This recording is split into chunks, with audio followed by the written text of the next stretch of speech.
kababayan ko, nako, mag-ingat po kayo. Meron pong banta yung isang leader ng MNLF na manggugulo kung sakaling aarestuhin si Pastor Quiboloy sa Davao. Ito ang mga mainit at maaanghang na balitang banta na ikinakalat nila sa social media at sa media ngayon. Kaya babala ako dun sa mga DBS vlogger, mga Duterte balasubas supporter at vloggers. Kayo, pinupunto ko kayo. Ano ang masasabi ninyo sa mga sinasabi nito? Ito ba ang kagustuhan ng Diyos? Ito ba ang pinoprotektahan ninyo, mga kababayan? Na handang kumitil ng buhay ng tao anumang oras para lamang sa isang bulaang propeta. Kaya mga kababayan ko, buksan nyo po ang isipan ninyo at pag po kayong magpapadala sa mga paiyak-iyak at emosyon. Dahil po mga kababayan ko, kung paiyak-iyak at emosyon lamang ang ating paiiralin dito, abay magkakaroon po tayo ng problema. Kaya ngayong gabi mga kababayan ko, kung bago ka pa lang sa aking YouTube channel, huwag mong kalimutan na mag-like, comment, at i-hit mo na rin yung subscribe button. At huwag mong kakalimutan kalembangin yan sa bell button para lagi kang updated kay Biyahe ni Goy. Let's do this.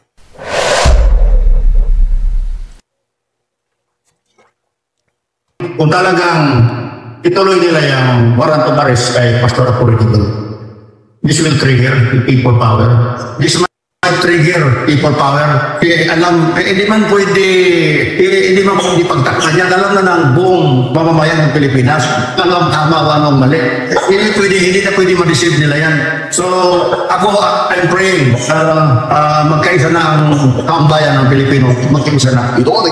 Ito mga kababayan ko ang sabi po dito, sa pinakamalinaw niya pong sinabi, uulitin ko po para marinig ninyo. Ito pong tao na to mga kababayan ko ay isang mataas na leader ng MNLF.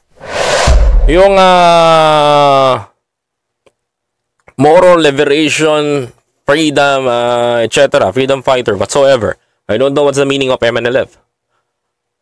Isang mataas na opisyal ng MNLF na nagbabanta po sa taong bayan at higit na sa ating gobyerno na kung sakali daw po aarestuhin si Pastor Quiboloy ay handa daw po silang sumuporta at magsagawa ng isang people power.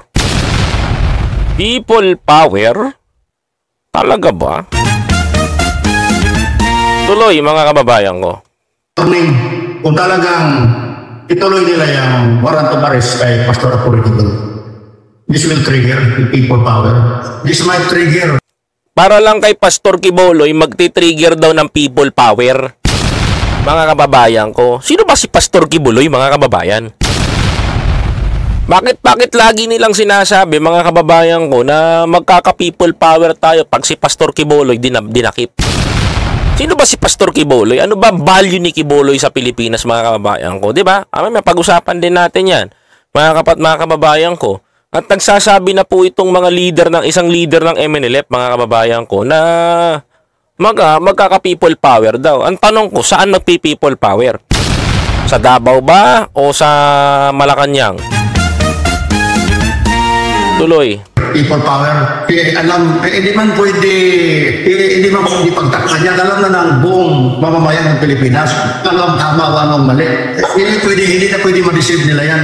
So, ako, I'm praying magkaisa na ang kaambayan ng Pilipino. Magkaisa na. Ayan yung panawagan niya. Ang sabi niya po dito, it's clearly, mga kababayan ko, narinig nyo po, no, mga kababayan ko. Ang sabi niya po dito, alam daw ng taong bayan na mali daw ang ginagawa ng Senado. How could you say na mali yung ginagawa ng Senado? Mga kababayan ko, paano niyo po masasabi na mali yung ginagawa ng Senado na ipaaresto siya dahil sa hindi po niya pagdalo? Ang pinaka main point dito mga kababayan ko, at tandaan nyo to, hindi po criminal cases yung pinapataw pa kay Quiboloy. Masyado nyo pong pinalalala sa totoo lang. Masyado nyo pong masyadong exaggerated yung inyong mga salita dito kasi Ang alam ng taong bayan, pag ikaw warrant of arrest o inaresto ka, ito paliwanag dyan ha, ito paliwanag. Ang alam ng tao, pag may warrant of arrest ka, kriminal ka, mga kababayan ko. Iba yung sa Senado, mga kababayan. Warrant of arrest because, mga kababayan ko, dahil sa hindi pagdalo, hindi pagdalo sa hearing ng Senado. Ang tanong dito, ano pinagkaiba ni Quiboloy kung sakaling maaresto siya, mga kababayan ko? Ito yung pinagkakaiba nila. Si Quiboloy, diretso sa Senado, diretso sa Kamara. Ang kulungan niya, aircon, may TV, nakakapagpahinga siya, nakakahiga sa kutsyon. Samantalang yung inaarestong ordinaryong Pilipino, tinatapon sa rehas na bakal, mga kababayan ko, sa rehas na bakal, at mga kababayan ko, matutulog sa sahig. Tapos aircon siksikan, mga kababayan. Dahil criminal cases yung kaso nung mga yon, kaya doon natutulog. Etong si Quiboloy naman, pinaaresto lang dahil meron siyang mga bintang na dapat niyang sagutin. Ngayon, mga kababayan ko, alam niyo po para labanan yung mga disinformation na sinasabi ng mga tao na to, mga kababayan ko, na si Quiboloy daw pag kinulong nakakatakot, nakaganyan, kakawawain, papatayin. Ang daming yung mga kwentong sinasabi. Arestuhin lang si Quiboloy, dadalhin sa Maynila para humarap sa Senado. Hindi para ipakulong.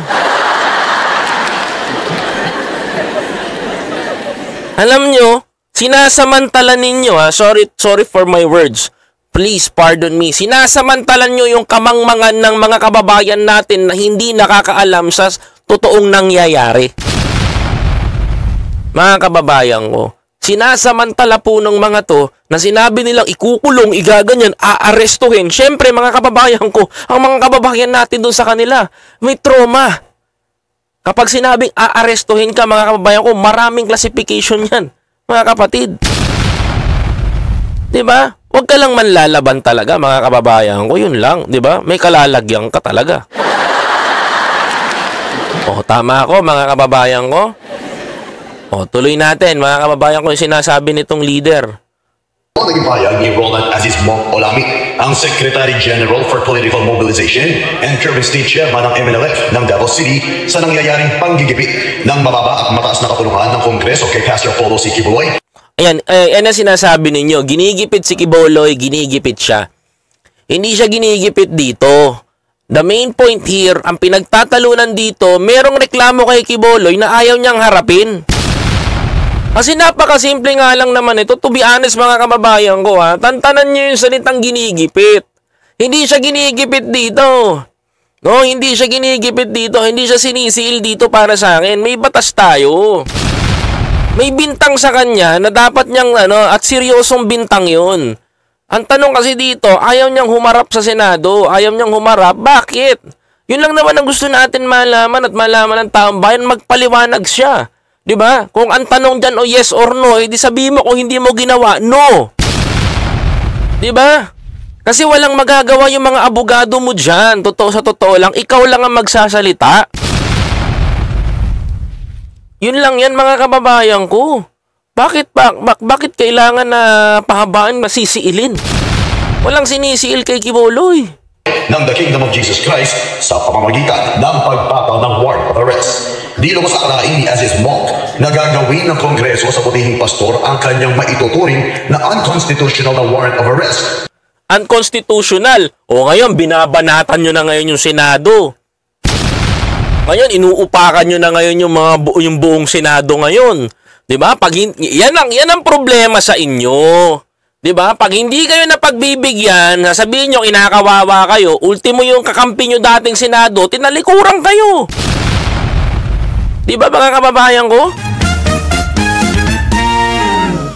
Alam mo, to be honest, we cannot say that Quiboloy is guilty without the procedure of the court.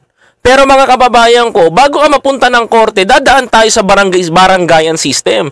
Like the Senate, mga kababayan ko, may parang barangay din yan. Hinalin tulad ko sa barangay. Kasi dyan muna kayo maghihiring, mga kababayan ko.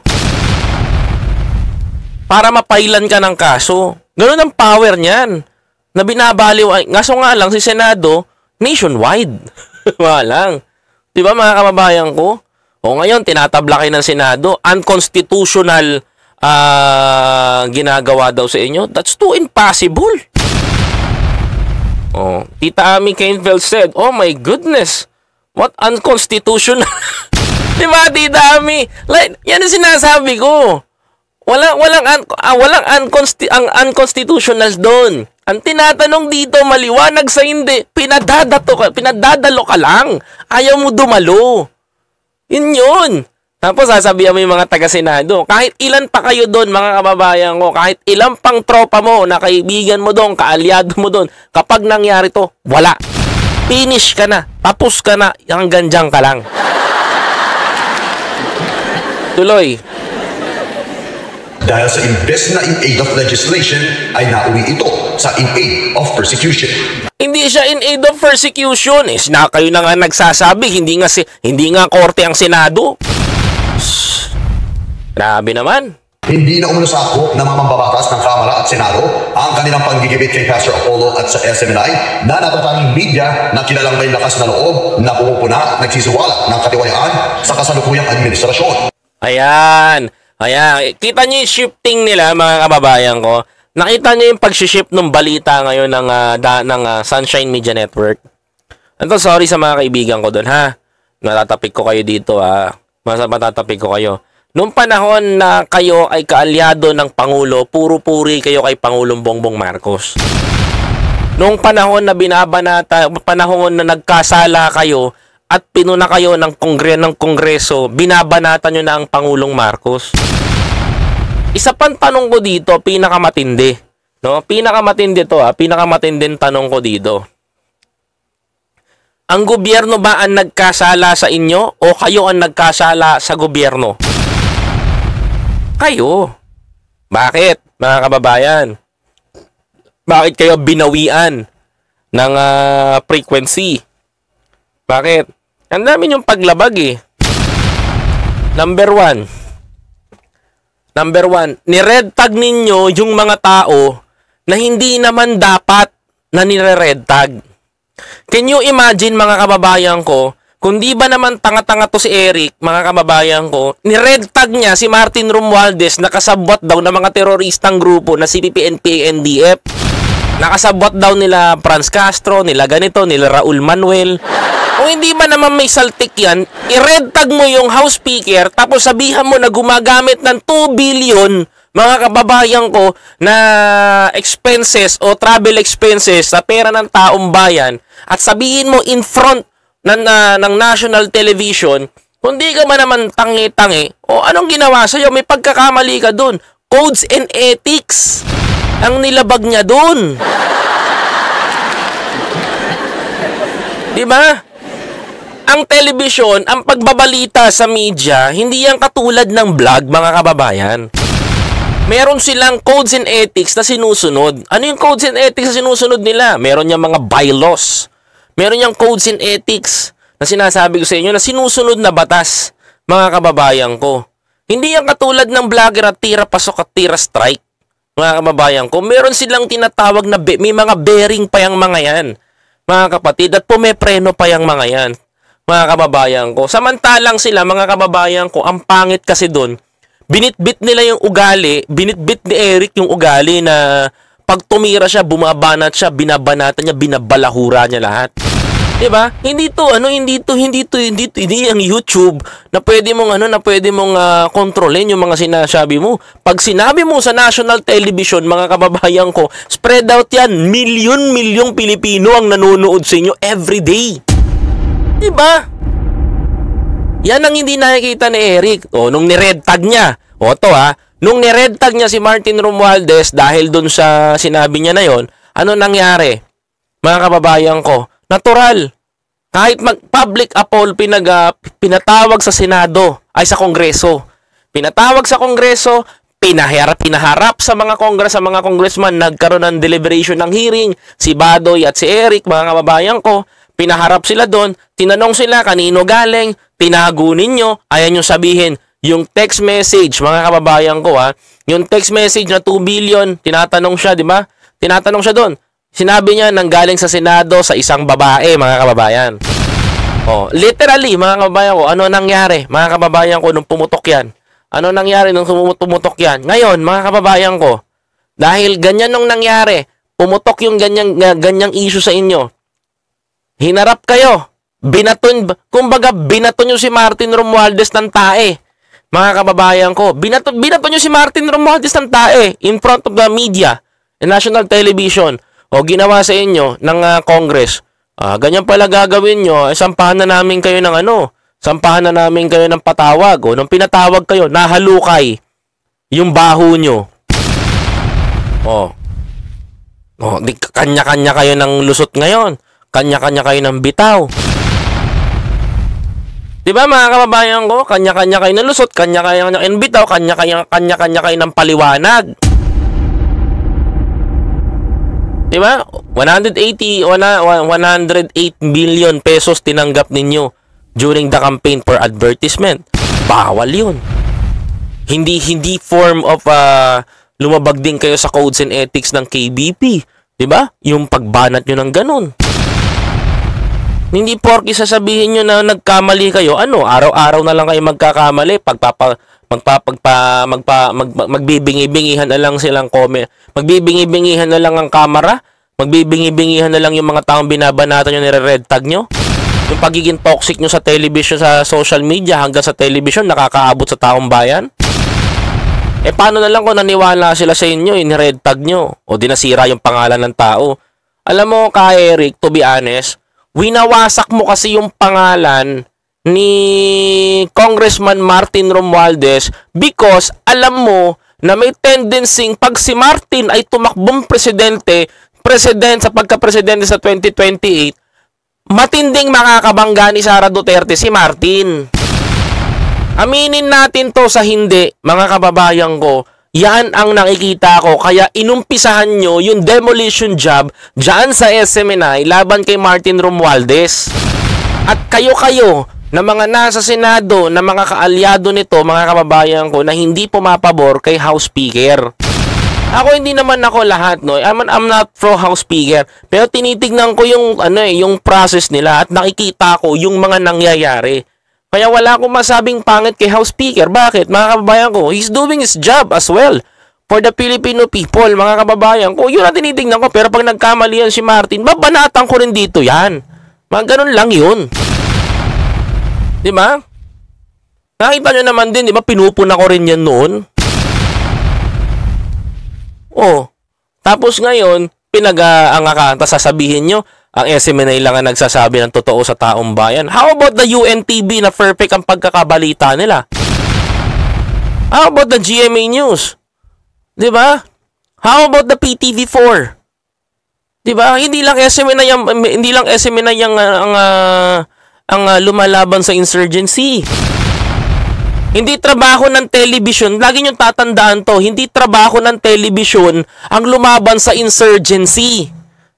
Okay, trabaho ng sundalo natin yan, wag nyong pakialaman. Tuloy. Kabilang sa mga pangunahing nilalabanan ng butihing pastor ay ang CPP-NPA-NDF sa loob ng pamahalaan. Kita nyo? Nilalabanan daw nila ang CPP-NPA-NDF, mga kababayan ko, sa loob daw ng pamahalaan. Paano kayo lalaban? Using the media. Wala kayong pinagkaiba sa ABS-CBN kung ganun. Mga kababayan ko, dito to ako mga kababayan ko wala silang pinagkaiba sa ABS-CBN, mga kababayan. Hindi, sabi ko nga sa inyo, I repeat, hindi trabaho ng isang media ang makialam sa insurgency. Trabaho yan ng NTF-ELCAC. Trabaho yan ng AFP. Hindi yan trabaho ni Kibuloy, tatandaan ninyo. Always remember these words came from me. Ang trabaho ni Kibuloy bilang pastor, maghatid ng kaluluwa maghatid ng kaluluwa sa Diyos. Hindi makipaglaban sa mga rebelde sa bansa natin at makialam. Kaya if you say na ang SMNI ay binubuhat nyo, kayo yung gumagawa ng ganito, we don't care. Hindi nyo trabaho yan, at kapag hindi nyo trabaho yan, wag nyong pakilaman. Wag nyong ipagpilitan na si Kibuloy nilabanan ng insurgency ganito, nilabanan yung ganyan. Pabayaan nyo ang gobyerno natin lumaban sa kanila, wag ninyong pakikilaman. Okay? Kasi wala kayong karapatang pakialaman niyang mga yan. Hindi naman kayo yung lumalaban doon sa, di naman kayo yung mga combatant doon sa loob ng digmaan. Wala namang nakitang SMNI sa loob ng putukan. Hindi kayo yung lumalaban aktwal. Ano, si Kibuloy ang pinakamatapang, tapos yung sundalo namin na lumalaban sa bundok, walang dangal. Parang sinasabi nyo ba dito, mas magaling pa si Kibuloy sa mga sundalo namin na mamatay sa loob ng bundok, ha? Ano, si Kibuloy lang? Ganun ba yun? Huwag nyo sasabihin sa amin at ibabalita nyo yun. Remember, we have a Sub-44. Para matugis yung terorista na yon, ilang pulis ang nalaga sa atin. Meron bang lumabas na Kibuloy doon? Meron bang lumabas na nagsabi na, pabubuhayin ko kayo? Meron bang ganon? Diba? Ilang bakbakan sa bundok sa Impantaan nangyari, ilang sagupaan ng sundalo at ng mga NPA. Meron bang Kibuloy na lumitaw doon?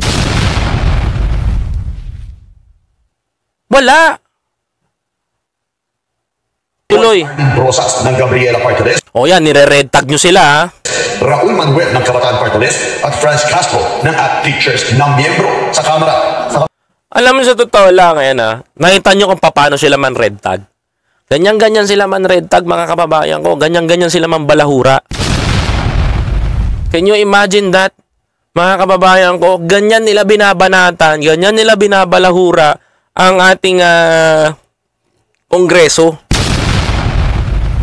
Alam nyo, sa totoo lang, hindi na ako nangangamba kay Raul Manuel, kay Franz Castro, kala Arlene Brosas. Bakit, mga kababayan ko? You know what's my reason? Wala na, pilay na sila eh. Mga kababayan ko pilay na yan eh. Wala na. Patay na yung totoong terorista sa bansa natin. Wala na si Joma. Wala na silang saysay. Mga kababayan ko, unti-unti nang nag-graceful exit yan. Unti-unti nang nauubos yung kanilang puwersa. Mga kababayan ko, ayaw lang natin na madugong pagtatapos. Ang gusto nyo, ang bida-bida ninyo, si Kibuloy ang nagpatigil, si Kibuloy ang nagkanto, si Kibuloy ang lahat ng gumawa. E di si Kibuloy na rin na maging presidente kaya. Diba? Kita nyo ba, hindi ko na nga pinapansin masyado. Bakit? Wala na, alam na ng taong bayan. Alam na ng Pilipino kung gaano sila kababoy, gaano sila kabaho maglaro. Kaya yan ang kaya natin ipagmalaki sa taong bayan to, mga kapatid. Wala na. Baon na sila. Diba?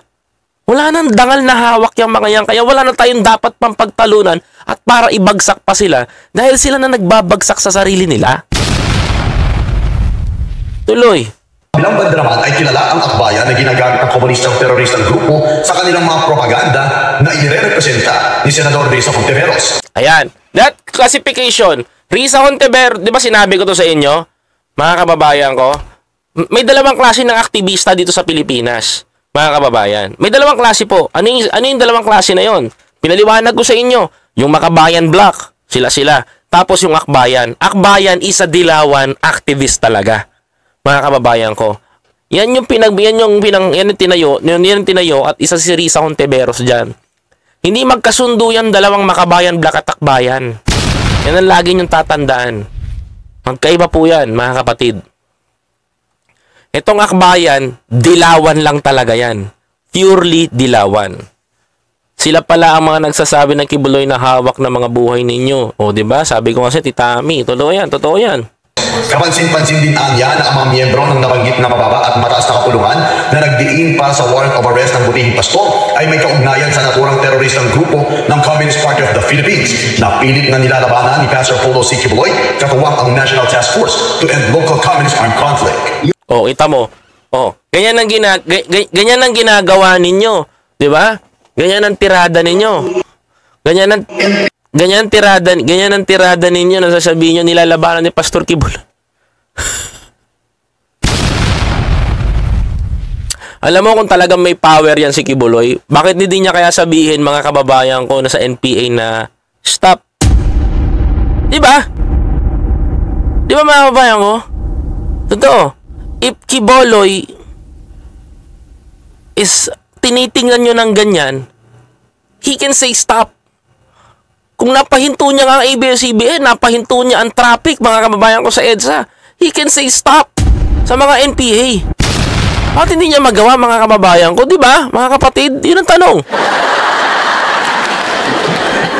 Diba, mga kababayan ko? Hindi, literally. Bakit, mga kababayan ko? Totoo, sinasabi ko, ha? Bakit hindi niya masabing stop? Ba't ka pa makikipaglaban? Eh kung kaya mo naman sabihin, di ba, Pastor Kibuloy, o di ba, total naman, napahinto nyo po ang ABS-CBN, napahinto nyo po ang Probinsyano, napahinto nyo po ang Showtime, napahinto nyo rin ng takbo ng ang traffic sa EDSA. Eh kaya nyo rin pong pahintuin yung insurgency na yan. You can say stop, mga kababayan ko, stop, yun na, stop. Di ba? Wala na tayong dapat pagtalunan dito. Pwede nang gamitin yun, mga kababayan ko, di ba? May kaugnayan sa naturang teroristang grupo ng Communist Party of the Philippines na pilit na nilalabanan ni Pastor Polo C. Kibuloy, katuwang ang National Task Force to End Local Communist Armed Conflict. Yung NTF, ELCA, alam ng buong mamayan. Yung Armed Forces of the Philippines at saka sa ating mga PNP, malaking tulong ang ginawa ni Pastor Kibuloy. Ha? Ano? Mas malaki pa ang ginampanan ni Kibuloy kaysa sa NTF ELCA? Totoo ba?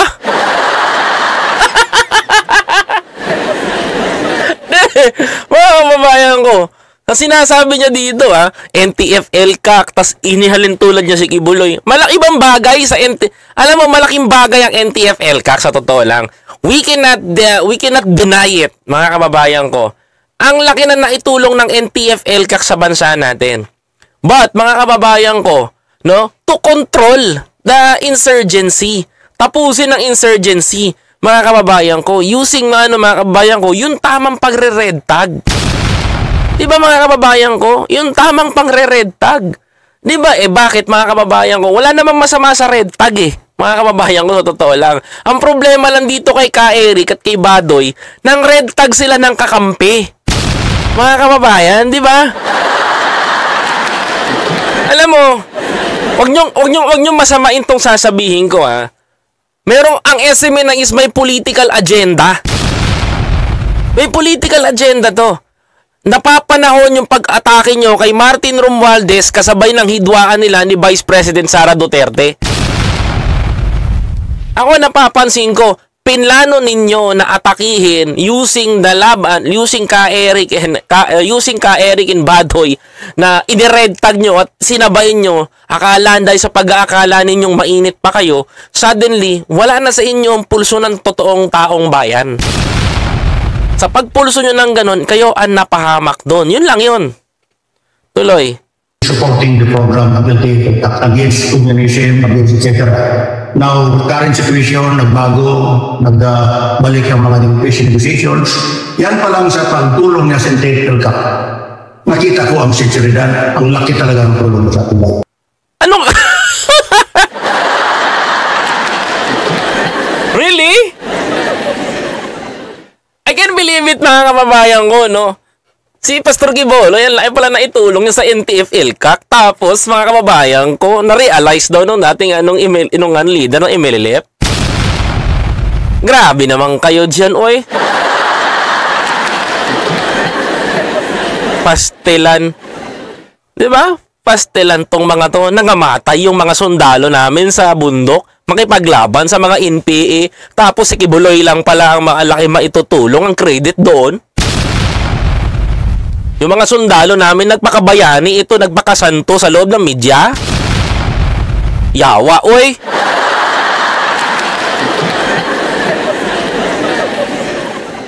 Yawa talaga to, mga mag-istorya kayo dyan ba? Nag-istorya kayo, tapos sabihin nyo, ang malaki na itulong, dili yung mga sundalo, no? Dili yung mga sundalo nakipag-1-on, bakbaka, nag-impronto dun sa mga kalaban, tapos si Kibuloy, nagpakabayani lang sa media, lumaban na. Patay ka diya. Tuloy. Sa huli ay wala nang pasintabi na sinabi ni Asis Bong na kabilang ang buong Bangsamoro sa nabudol ng kasalukuyang administrasyong Marcos Jr. Pastelan ka, oy. Dili ako maniwala sa'yo. Dili ako maniwala dito na budol ang Bangsamoro. Bangsamoro, ayaw nga humiwalay ng Bangsamoro sa Pilipinas. Anak ka ng titing, oy.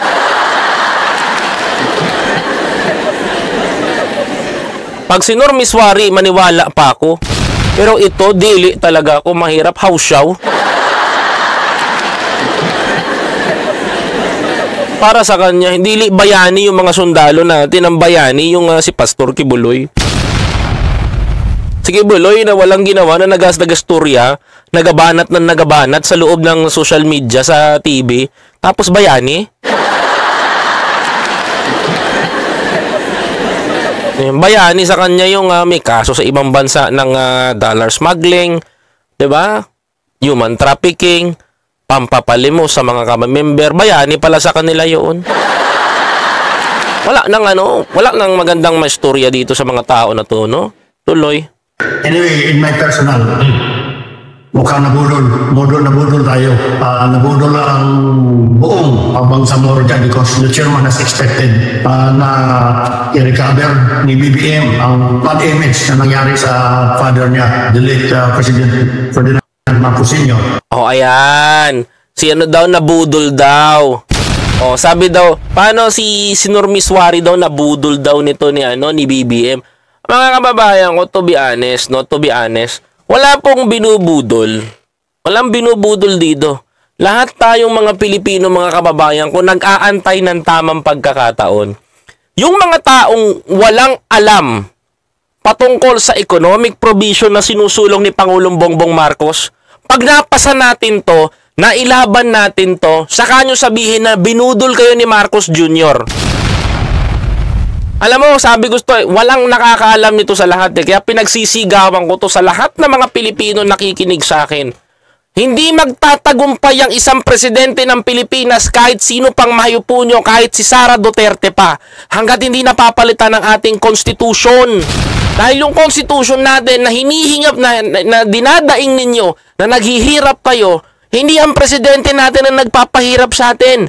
Alam niyo kung ano, yung ating konstitusyon. Itatak nyo sa kokote nyo yan. Hindi po ang gobyerno at hindi kayo nabudol. Ang totoo ng bubudol, yung konstitusyon. Mario Joseph naman, no? General, leader ba doon?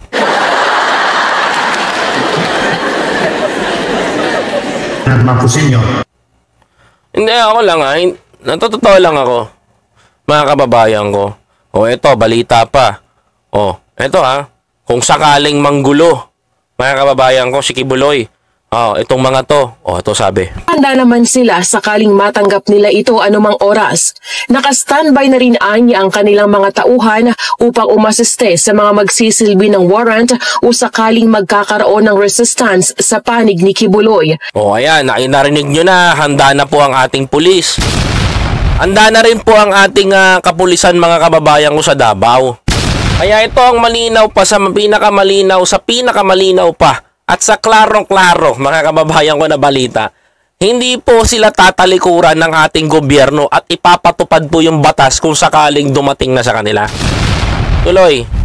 Naka-alerto na rin ang PNP personnel sa Kalinan Police Station at Buhangin Police Station kung saan malapit ang Kingdom of Jesus Christ Compound at Prayer Mountain. Sa ngayon, naghihintay na lamang umano sila ng order at koordinasyon mula sa kanilang higher headquarters at sa Senate Sergeant at Arms. Ang alam ko dyan, mga kababayan ko, nasa Davao na po yung mga maghahain. Nasa Davao na po yung mga maghahain sa kanila. Anytime mga kababayan ko mula ngayon na iba ay dadakipin po si Kibuloy. Idol ko, Constitution, mahirap kaya dapat baguhin yan. Di ba? Correct. Mas okay kung na-coordination. O kasi hindi natin alam, ma'am, no? May mga tauhan din si Pastor Kibuloy kahit na isipin natin na kasi hindi nila gusto na maano, di ba? So parang maiwasan na lang kung may pangyayaring hindi okay, so mas okay pag may presence ng kapulisan natin. Correct. Talagang dapat may presence ng kapulisan natin to maintain peaceful sa pagdakip kay Kibuloy, mga kababayan ko. Yun talaga mga kababayan ko, para maging peaceful yung pagdakip sa kanya. Kasi kung wala, mga kababayan ko, sa bugtong ni Kibuloy, mga kababayan ko, sa bugtong ni Kibuloy, laksa-laksang itim at pulang langgam ang handang pumrotekta sa kanya. So it means mga manlalaban, di ba? Tuloy. From the Davao City Police Office or from the Police Regional Office nila. Tumanggi naman itong kumpirmahin kung nasa Davao City pa si Kibuloy. O, painggan nyo to mga kababayan ko Walang taka si Kibuloy, alam nyo kung bakit? Nasa moderno po ang ginagamit natin. Tuloy nyo. O nakalabas na ng bansa. Bagamat inamin nito na gumamit sila ng modern technology para malocate ang kanyang kinaroroonan. Sa mga tuwid mga kababayan ko, gumagamit po ang gobyerno natin ng modern technology para malocate po si Kibuloy. Mga kababayan ko, totoo yan. Kaya hindi pa siya nakakalabas ng kingdom. Sakali namang magsagawa ng rally ang mga supporters ni Kibuloy sa Roas Freedom Park, nakahanda ang mga pulis na magpatupad ng maximum tolerance. Meron tayong standby force. So, anytime ma'am, nandito naman yung kapulisan natin na magkukontrol kung meron mga magrarally. Yan ang pinakamaganda doon, mga kababayan ko. Dapat damputin na yan, damputin na. Huwag na natin patagalin yan. Tatagal at tatagal lang yan, mga kababayan Diba? Hindi, literally, mga kababayan ko. Pag sabi ko sa inyo, mga kababayan ko, hindi pwede at walang pwedeng makabali ng order ng Senado. Kung babaliwalain ng Senado yan at hahayaan nila yan, tandaan nyo to, mark my words, mawawalan ng integridad ang Senado. At tuluyan silang mawawash out dyan, mga kababayan, dahil hindi sila pinapansin ng takot sila sa isang Kibuloy. Yun lang yun.